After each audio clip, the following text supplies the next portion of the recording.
And we're back. The Supreme Court's 5-4 decision yesterday that family corporations do not have to pay for contraceptive coverage for employees has garnered powerful reactions from all sides. Former Secretary of State Hillary Clinton, speaking at the Aspen Ideas Festival yesterday, called the ruling, quote, deeply disturbing. There should be a real outcry against this kind of decision, and there will be many more now. There are companies that may be closely held by employers who don't believe in blood transfusions.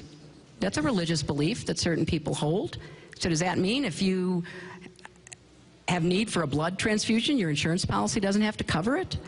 So, I mean, this is a really bad, slippery slope. I'm joined now by Cecile Richards, president of Planned Parenthood, and Kamala Harris, California's Attorney General. Ladies, thank you very much for joining us. You're welcome. Sure. Clearly, both of you are disappointed in the court's decision. Cecile, I pose to you first what your next move is, what potential fixes you're pushing for right now. Well, I think a couple of things have happened. There's been a tremendous response on Capitol Hill. Many senators who are ready to introduce a bill to remedy the situation for women in this country, and a lot of support from the administration in getting this right. But I think the other point, and it was really alluded to by Secretary Clinton, there has been an outpouring of women and men across this country who are outraged that the Supreme Court would rule against women in this way. I think that the important thing now is to make sure that women and men vote this November. Who's elected into the United States Senate is going to play a big part in what happens in the Supreme Court going forward and how this issue is addressed. Attorney General Harris, you've insisted that the ruling opens what you described as a perilous loophole that could open the door for private, for-profit companies to challenge other common sense laws. But wasn't the court careful?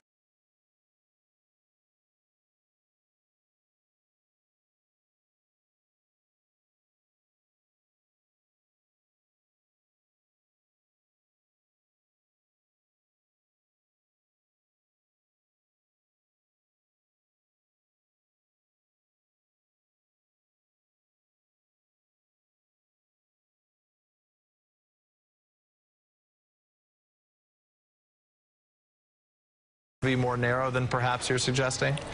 Well, what I think we need to be careful of and aware of is that, Peter, what they've done is they've opened a whole new level of analysis that is really saying that a corporation can hold personal beliefs. And you can't have it both ways. We've created a system so that we say privately held companies can be shielded from personal liability when they do their work. So we've created that mechanism that says that there's a distinction between the private individual and the corporation. The court's decision now says that a corporation can hold a private belief. We believe that this could be a very slippery slope and essentially could bleed into an area where we could see that corporation and its owner decide that for personal religious beliefs they'll make decisions about individuals of a certain sexual orientation that they don't believe in. They could make decisions based on race.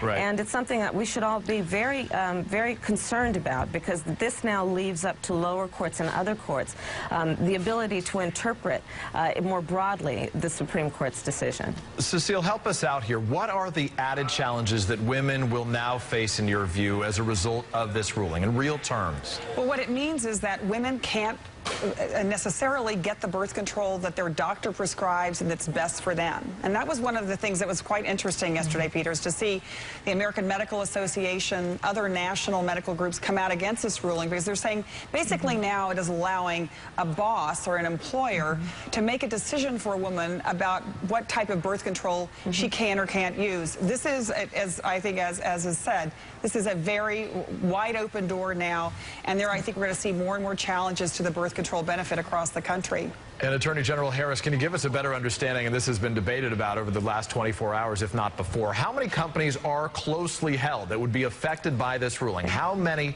then might actually refuse to pay for contraceptive coverage? Absolutely, 80 to 90%. Of employers 80 to 90% are closely held. And let's be clear, so we're talking about everyone from the corner grocery store to the startup tech company. And so this ruling will have an impact on a large number of women in the workplace. And let's be clear, it's about an issue of choice and a woman's ability to make decisions about her own body and not have those decisions be made by her boss, by her employer. But it's also about women's access to economic opportunity and equality. Women pay pay 68% more in out-of-pocket expenses for their health care. That's already the case. This is going to add to that burden.